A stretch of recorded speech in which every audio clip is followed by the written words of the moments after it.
Welcome back to Our Issues Milwaukee. I'm your host, Andrea Williams. If you're just joining us, we've been talking with the mayor of Wauwatosa, Dennis McBride. As you may know, a lot of things have been happening within the city of Wauwatosa due to the killing of 17-year-old Alvin Cole by Wauwatosa police officer Joseph Mensah.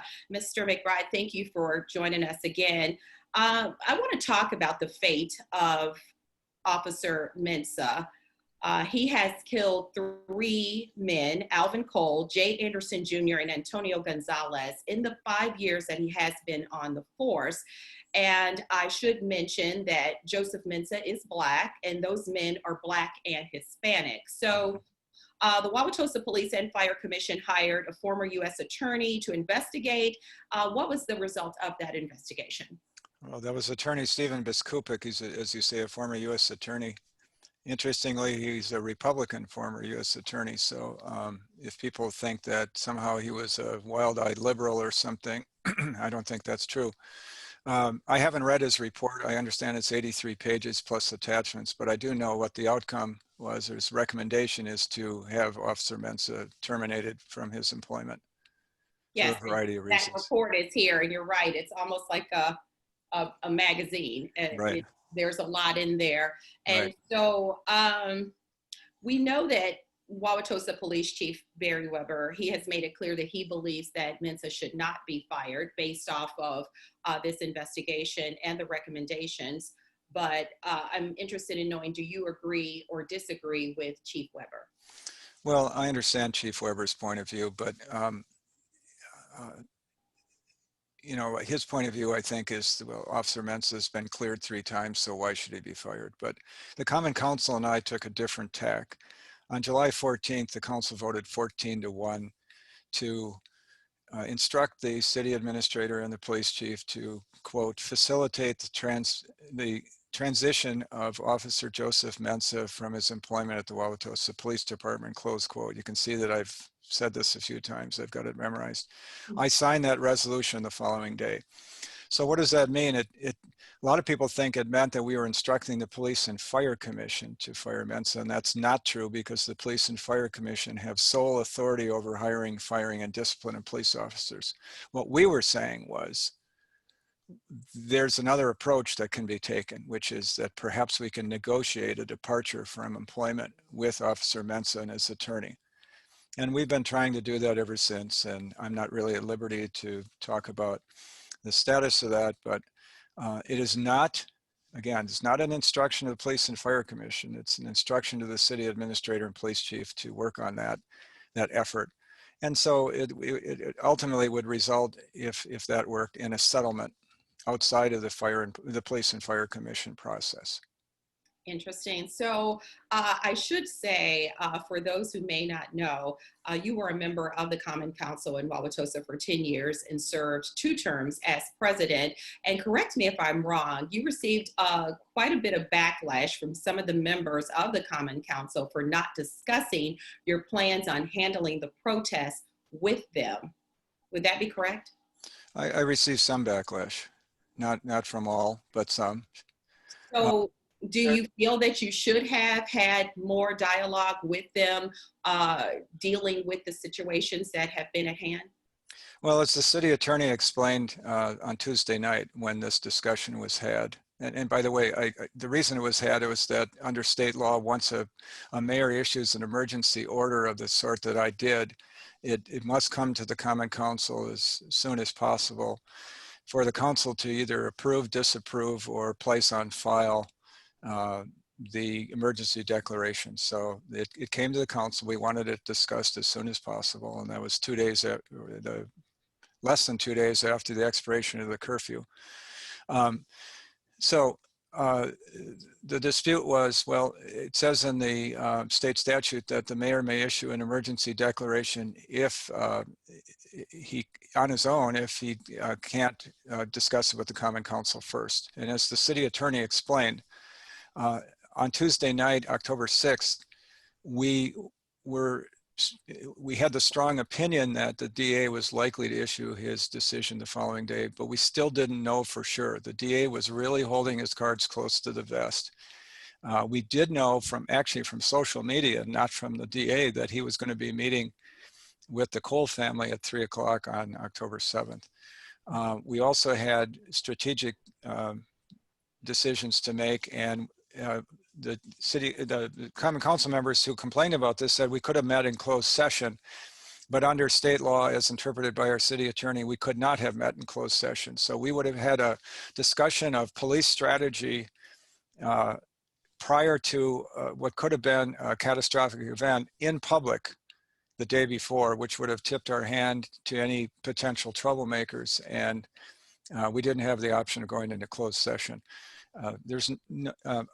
Of course, I would have loved to have discussed this all with the Common Council in closed session ahead of time, but I asked that of the city attorney, and he said, you don't have that option.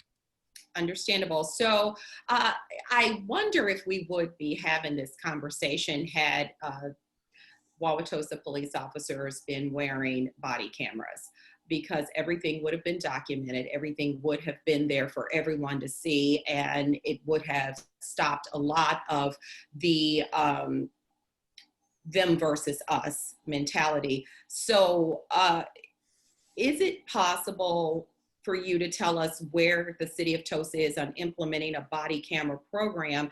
And I will add, that's a program that Chief Weber has pushed against for years. So where are you with that? Well, that's great, because this morning I signed 2 contracts that approved the expenditure of $762,000 of city money to buy the body cameras. So this early this summer, after the murder of George Floyd, the Common Council said, we're going to buy body cameras. And I completely supported that. And now we're going to get body cameras. Body cameras will be useful. I think they will clear up a lot of misconceptions. Sometimes they will support the allegations of people who think the police went too far, and sometimes they're going to support the allegation that the police did the right thing. But it's not going to be a panacea. It won't be 100%. It's not going to help us solve everything, but I think it'll go a long way. I will say that in the Cole matter, there were dashboard cameras. And so the DA was able, with the help of the State Crime Lab, to put the 2 dashboard videos together using the time signatures.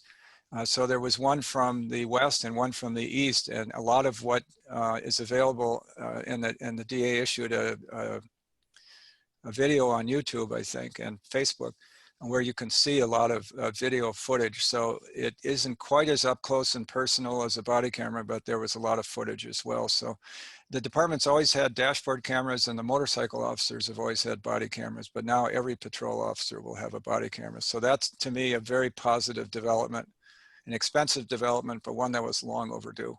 Yes, welcome to news, I'm sure. So yeah. I have to give you an opportunity to say, during this conversation, where you hope we can go from here, because there is clearly a divide. We've got a long way to go in this community, because there's that notion of being the most segregated city in America. Wauwatosa is closely bordering, with Milwaukee. So we're all right there together. So what are you hoping you can do to mend police and community relations, and basically learn something from all of these situations with Jacob Blake in Kenosha, George Floyd in Minnesota, Breonna Taylor in Kentucky? How do we learn from those and really work to make a change? Well, first of all, I want to say that I've spent my entire professional and civic life working for racial justice and equity, among other things, and I don't need a medal for this. I spent over 24 years as a lawyer at the Equal Employment Opportunity Commission, representing people of color, disabled people, women, older workers who have been discriminated against in employment. In my civic life, I could tick off some things too, but it's not necessary. It's something that's a passion of mine and has been a passion for my whole life. After George Floyd was murdered, I issued what I call a racial justice and equity statement on June 5th, in which I, among other things, apologized for Wauwatosa's history of racism. I grew up in Wauwatosa. I'm well aware of how racist my community used to be. I'm aware of lingering traces of racism that we have to stamp out. we're working every day on that. Wauwatosa has become a much more welcoming community, but the events of recent times have shown that we still have a long way to go as a community. So just today I was talking to a representative of Reverend Jesse Jackson's office, and I'm hopeful that the Reverend will come up and help us start to smooth over some of the problems we have here, not to discard them, but to help find real meaningful change. I've reached out to community groups again, and we're going to keep on doing that. We're working on all avenues to try to find mediators and facilitators who can help us with real meaningful dialogue, not talking past each other, not talking in different languages, but talking a common language where we deal with these really hard issues. We're not going to find total agreement maybe, but to really start to deal with some of these really hard issues. Finally, I'll say that during our recent budget process, the city administrator and I and everybody else in city government, we've been telling the department directors that they should not submit a budget without a racial justice and equity component in it. And we held their feet to the fire on that. Common Council started dealing with the budget last night. So every part of the city, not just the police department, but every part of the city has been given the task of finding ways to promote ways to overcome our history and legacy of racism, not just in Wauwatosa, but in Milwaukee and America. So for example, we want to maybe establish a fund to help minority-owned businesses, women-owned businesses. We want to try to undo some of the impacts of housing segregation. So it's a full court press, and it's a big effort. It's going to take years, but we start now and we're going to keep going forward. Yes, they say the journey of 1,000 miles starts with one single step. And right.